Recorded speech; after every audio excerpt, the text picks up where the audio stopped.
આહીરોનો ગૌરવશાળી ઇતિહાસ।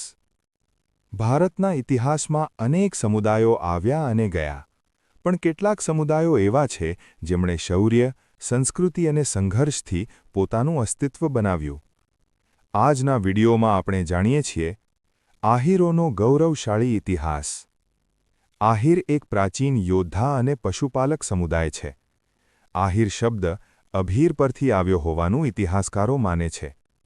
અભીરોનો ઉલ્લેખ મહાભારત, પુરાણો અને અનેક પ્રાચીન ગ્રંથોમાં જોવા મળે છે। ભગવાન શ્રી કૃષ્ણ પોતે ગોપાલ હતા, ગાયોના રક્ષણ કરતા। વૃંદાવન અને મથુરામાં જે ગોપ અને ગોપીઓ હતા, તેઓ આજના આહીરોના પૂર્વજ ગણાય છે। એટલે આહીરોને શ્રી કૃષ્ણ સાથે વિશેષ આધ્યાત્મિક સંબંધ છે। આહીરો માત્ર પશુપાલક જ નહીં, પણ બહાદુર યોદ્ધા અને શાસક પણ રહ્યા છે। ઇતિહાસમાં અનેક આહીર રાજાઓએ પોતાના રાજ્ય સ્થાપ્યા। અભીર વંશ, દ્વારકા અને સૌરાષ્ટ્ર વિસ્તાર, હરિયાણા, રાજસ્થાન, મધ્યપ્રદેશ।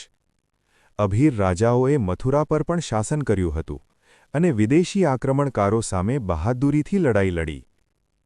ગુજરાતમાં આહીરોનો ઇતિહાસ વિશેષ મહત્વ ધરાવે છે। સૌરાષ્ટ્ર, કચ્છ અને ઉત્તર ગુજરાતમાં આહીરોનો મોટો ફાળો રહ્યો છે।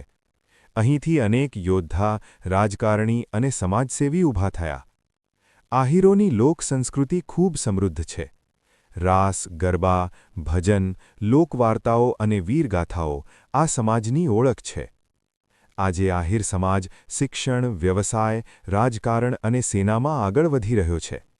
પરંપરા અને આધુનિકતાનું સુંદર સંતુલન આ સમાજની ખાસિયત છે। આહીરોનો ઇતિહાસ માત્ર ભૂતકાળ નથી, પણ ગૌરવ, સંઘર્ષ અને સંસ્કૃતિની જીવતી કથા છે। આપણા પૂર્વજોના બલિદાનને યાદ રાખવું અને સમાજને આગળ લઈ જવું એ જ સાચી શ્રદ્ધાંજલિ છે।